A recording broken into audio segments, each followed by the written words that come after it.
Good morning, everybody, and welcome here to Prog Monster. My name is Murph. I am the host of this show, a show dedicated to progressive rock and other forms of rock music. So we're back with the series we're doing right now, the mini-series, which is the Hard Rock 7. For those of you who haven't watched it so far, you should go back and look at the first episode. If you're new to this series, I'm basically just talking about those 7 hard rock bands that I think are the big ones. So the criteria for it, of course, first I gotta like them. Second of all, they have to have been fairly notarized, meaning that people knew who they were famous. They had lots of concerts and lots of big events that people began to, and they're also very well fairly influential bands, well-known bands is what I'm saying, and I chose them for those reasons. Originally I had about 13 or 14 bands. I had narrowed it down to about 12 or 13, maybe 14 bands, and I picked only 7. I wanted to do 7 only, and so I picked these 7 from those 14 in total, and I will do an honorable mentions at the end too, so that the ones that didn't get put on, I'll talk a little bit about each of them and why they didn't quite make the margin, in my opinion. And these are, of course, all my opinion, because I can't have your opinion because I'm not you. So please don't get all this bent out of shape and get mad at me because I didn't choose one of your bands. They will get mentioned at the end. The other thing too is that this is not in any particular order. They're not my least favorite to my most favorite or any of that stuff. I just randomly put them on the list. In fact, there's no semblance of an order at all here. So, having said all that, just keep in mind that it's just my opinion. These are just my opinions. They're not these are the 7 big 7 by everybody. You know, it doesn't work that way with me. I actually did the big 6 for prog, and I chose the ones that are commonly referred to as the big 6. And although I wanted to just talk about those 6 bands, I wasn't suggesting for a moment they were the 6 that I would choose, because to be honest, if I was doing a big 6, they would be different bands. Those bands became the big 6 because I think of where they were located and the time frame in which they were put together. But for me, this was I decided that there was a band in that list that I didn't know as much about as I probably should have, and for reasons I just never listened to them. It's not that I dislike them or don't like them. I do like some of their stuff, but I've not gotten, I guess the word gotten into is a best way to describe it. I never got into them.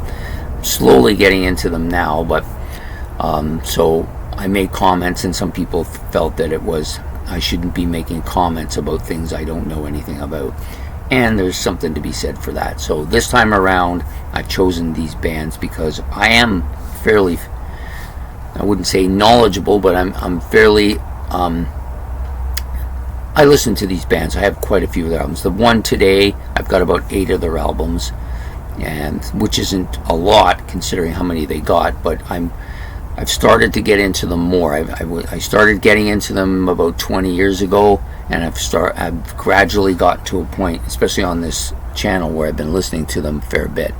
So without further ado, because we're already 4 minutes into this video, we're going to talk about the Hard Rock 7, and the number 2 band for the second day of the series is going to be Deep Purple in rock. Well, Deep Purple is the band. They've been around since 1967, and they're still active presently. Sorry, I'm just cutting them out a bit. So I chose this particular album as a display because this falls within the parameters of what I'm going to discuss. Their best album, I think, in rock. Some people may think Machine Head or another album, Burn, possibly, or maybe their live album. They've got lots of good live ones, but I chose this one. because I personally think this is their best album from 1971. Now their last album came out a couple years ago during COVID. It's Turning to Crime. That one has, I've not got that one. Some people like it. I haven't moved in on it because I think it's pretty much all covers, and not sure why a band that's so good like Deep Purple does all covers, but Rush did it too, so a few other bands have done it as well. They just want to show their different ranges, I guess, and so I have no problem with the album. I haven't owned it, so I can't really make too many comments about it. Okay, so I believe the classic era of this band is probably like 69 through 75. You could probably go to 77. Some people might even go further. Now, that would cover the Mark II and Mark III eras of the band. Some people like to include maybe the Mark IV, or maybe the early initial Mark I bands. Maybe they might think of them. But to me, the classic era of when this band became famous and became influential and noticed was during the Mark II and Mark III eras of the band. So this band has a fair number of members, I think. Let me see here. We got 3, 4, 5, 6, 7, 8, 9, 10, 11, 12, 13, 14, 15 people have played in this band. That's a fair number, but not outrageous number. Considering this band has been around, 55 plus years, that's not really that many, I don't think, for that particular. The band's current status is they're still in the touring mode. I think they just got a new guitar player to replace Steve Morse, but I haven't followed them what they've done over the last year or so, because they did that covers album and I wasn't really particularly interested in it. But anyways, the classic era of this band, featuring the Mark II and Mark III era bands, some of the best hard rock albums came out. Now, some people might say that Deep Purple is one of the metal bands, early metal bands. I never seen them as a metal band. To me, there's not a huge metal element here. There was some really hard stuff, which is the reason why I'm putting them in the hard rock. I think of them as a hard rock band. Their initial stuff might have had a little more bluesy flavor to it, but overall, I think that when I think of Deep Purple, if people say who's one of your favorite hard rock bands, I would probably say Deep Purple is in there. So the Mark II era band, of course, is the one with Ian Gillan, Roger Glover, Ritchie Blackmore, Ian Pace, and John Lord. The Mark III era, no more Ritchie Blackmore. He's out of there. Or was Ritchie? No, Ian Gillan was out of there. I apologize. It's Ian Gillan that was out of there and replaced by, and I think Roger Glover might have been out of there as well. So replaced by Glenn Hughes, who did also vocals, and David Coverdale. So those are the two kind of classic bands. I think the Coverdale Hughes era, Mark III era, had 2 albums, if I'm right, maybe 3. There might have been 3. I think there was 2 though. And then the other Mark II had I think 5 or 6, or maybe just 5. It might have been just 5. But anyways, some really good hard rock and stuff from them in that era. Lots of really good riffing. Ritchie Blackmore, incredible guitar player, I think. He was in both eras of the band, just fantastic. Although they've had Steve Morse for a fairly lengthy time, and he's a really good guitar player as well. I do like him quite a bit. They did go through an era, I think maybe one album with Joe Lynn Turner, and I listened to it, and it has a purple sound to it, but it also has a rainbow sound to it. So, and that maybe just because Joe Lynn was singing. Joe Satriani has been in this band. Tommy Bolin, another great guy.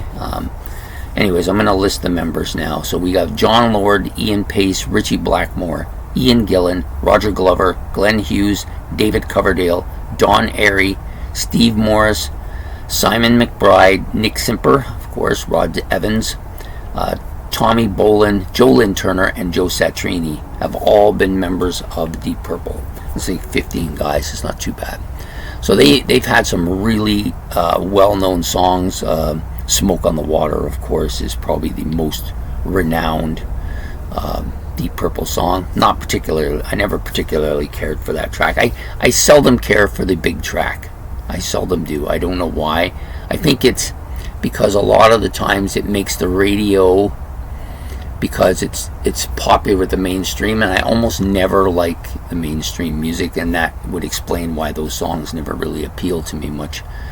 I tend to like some of their stuff like Bloodsucker and of course Child in Time, which is to me a classic, and maybe a little bit more on the proggy side than a hard rock song.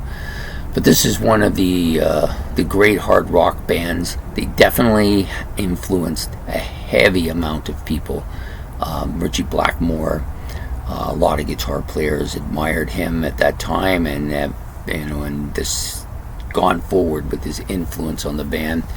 I think this band is now in the Rock and Roll Hall of Fame, but I think there was a period of time where they weren't, and they should have been.